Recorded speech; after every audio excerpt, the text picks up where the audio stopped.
श्री स्वामी समर्थ. गुरुपुष्यामृत योग हा आपल्या संस्कृतीमध्ये सर्वात शुभयोग म्हणून ओळखला जातो आणि श्रावण महिना हा व्रतवैकल्यांचा आणि अत्यंत पवित्र महिना म्हणून ओळखला जातो. अशा या श्रावण महिन्यामध्ये अत्यंत दुर्मिळ असा योग म्हणजेच गुरुपुष्यामृत योग हा यंदा आलेला आहे.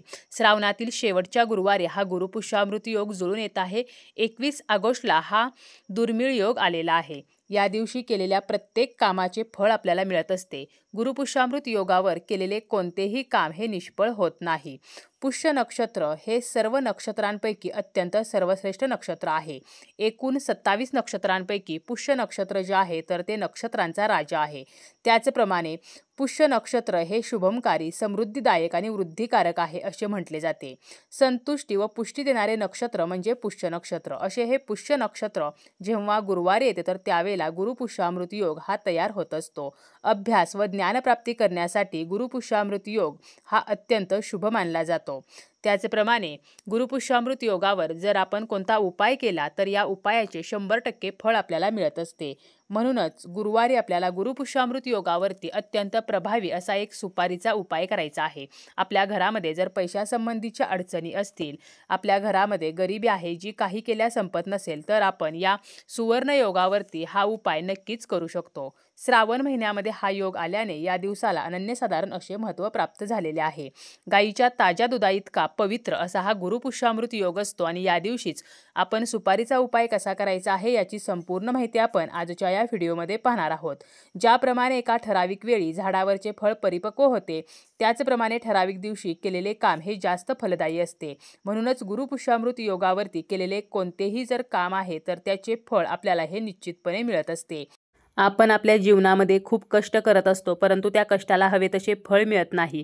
आपल्या कष्टाला, आपल्या मेहनतीला नशिबाची साथ जी आहे तर ती मिळावी. त्याचप्रमाणे आपल्या घरामध्ये जर अडचणी सतत येत आहेत, समस्या काही केल्या संपत नाहीत, घरामध्ये सतत कलह, वादविवाद आहेत, कुटुंबातील सदस्यांचे पटत नाही, दोन भावाभावांमध्ये मतभेद असतील, त्याचप्रमाणे आर्थिक समस्या आहेत जसं की पैसा येत नाही किंवा पैसा आला तरी तो टिकत नाही, नोकरीमध्ये यश मिळत नाही किंवा नोकरीमध्ये प्रमोशन मिळत नाही, व्यवसायामध्ये वाढ होत नाही, व्यवसायामध्ये आपल्याला हवा तसा फायदा होत नाही किंवा आपल्या मनामध्ये अशी एखादी इच्छा आहे की बरेच दिवस झाले परंतु ती इच्छा पूर्ण होत नाही, आपल्याला सतत वास्तुदोषाचा, नजरदोषाचा सामना करावा लागत असेल किंवा मुलांच्या विवाहासाठी अडचणी येत असतील तर अशा समस्येसाठी सुद्धा हा जो उपाय आहे तर तो प्रभावशाली उपाय आहे.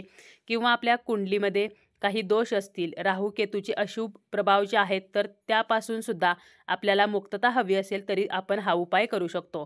माता लक्ष्मीने घरामध्ये कायमचे वास्तव्य करावे, घरातील सततचे आजारपण, मुलांचा हट्टीपणा, किरकिरेपणा कमी व्हावा, त्याचप्रमाणे मोठी मुले जी आहेत तर ते आपलं ऐकत नसतील, व्यसनांच्या आहारी गेलेले आहेत, वाईट नाद लागलेले असतील तरीसुद्धा हा प्रभावशाली उपाय जो आहे तर तो आपण करू शकतो. आता हा उपाय स्त्री, पुरुष कोणीही करू शकतात असं अजिबात नाही की अमुक एका व्यक्तीनेच हा उपाय करायचा आहे.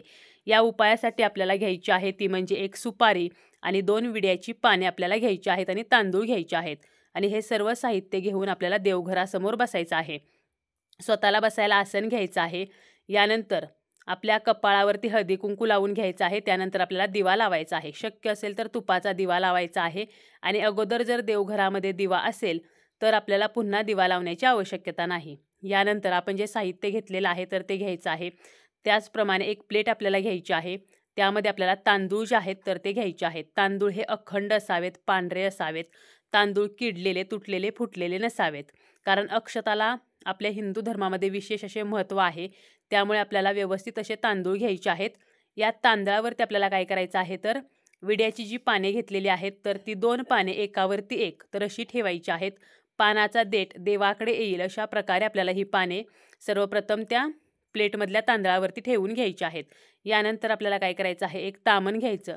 त्या तामणामध्ये आपण जी घेतलेली सुपारी आहे तर ती सुपारी ठेवायची आहे आणि आपल्याला श्री सुक्तमचे पठण करत या सुपारीला अभिषेक करायचा आहे. तुम्ही 1 वेळेला किंवा 3 वेळेला किंवा 16 वेळेला, 11 वेळेला श्री सुक्तमचं पठण करू शकता. आपल्याला जसा वेळ असेल तर त्यानुसार आपल्याला हे पठण करायचं आहे. यानंतर ती सुपारी आपल्याला कोरडी करायची आहे आणि आपण जी विड्याची पाने ठेवलेली आहेत त्यावरती आपल्याला थोडे तांदूळ ठेवायचे आहेत आणि त्यावरती ही सुपारी जी आहे तर ती आपल्याला ठेवायची आहे. आणि आपल्याला काय करायचं आहे, ही सुपारी त्यावरती ठेवल्यानंतर ही जी प्लेट आहे ज्यामध्ये आपण तांदूळ ठेवलेले आहेत आणि त्यावरती आपण विड्याची पाने आणि त्यावरती सुपारी ठेवलेली आहे तर ती प्लेट आपल्याला उचलायची आहे आणि माता लक्ष्मीचं स्मरण करायचं आहे. आणि माता लक्ष्मीची ज्या ठिकाणी मूर्ती आहे, फोटो आहे, तर त्या मूर्तीसमोर पानाचा देठ लक्ष्मीकडे येईल, तर अशा प्रकारे आपल्याला ही प्लेट ठेवायची आहे. यानंतर हा जो आपण विडा ठेवलेला आहे, म्हणजे विड्याच्या पानावरती जी सुपारी ठेवलेली आहे, तर या विड्याला म्हणजे त्या सुपारीला हळदी कुंकू आपल्याला अर्पण करायचं आहे. त्यानंतर फूल अर्पण करायचं आहे. धूप अगरबत्तीनं आपल्याला ओवाळायचं आहे आणि खडी साखरेचा नैवेद्य जो आहे तर तो सुद्धा दाखवायचा आहे. यानंतर आपली जी समस्या आहे तर ती माता लक्ष्मीला सांगायची आहे. आपल्याला आपल्या कुलदेवीचं स्मरण करायचं आहे, श्रीहरी विष्णूंचं स्मरण करायचं आहे. आणि यानंतर आपल्याला 3 वेळेला किंवा 16 वेळेला महालक्ष्मी अष्टकम म्हणायचं आहे.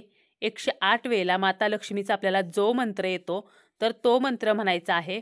यासोबत आपण कुलदेवीचा मंत्र जरी म्हटलं तरीसुद्धा चालेल. आणि आपल्याला आपली अमुक अशी समस्या नष्ट व्हावी म्हणून प्रार्थना जी आहे तर ती करायची आहे. श्रद्धा ठेवून निष्ठेने आपल्याला हा उपाय करायचा आहे.